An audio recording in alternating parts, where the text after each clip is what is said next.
Mike. So far, more than 18,000 COVID-19 vaccination shots have been administered in Buchanan County.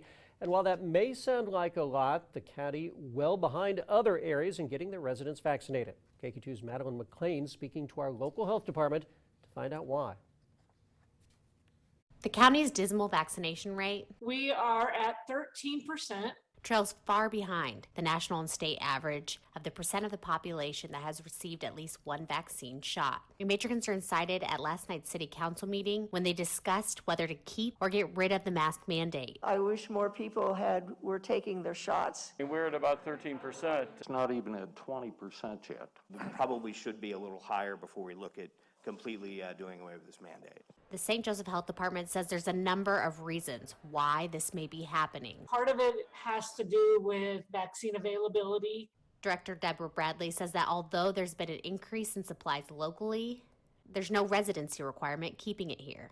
Even in our own clinics that we did, about 50% of the people that we vaccinated lived in other counties. On its own, not a bad thing. But they work here, or they visit here, they shop here, or they come here for a doctor, or whatever the reason, they're still a part of our communities. But it's made it difficult to determine from the data whether this is a supply issue or barriers to access related to communities of color. Of the people who've been vaccinated, about 50% of them are Caucasian. There were about 40% who did not identify a race.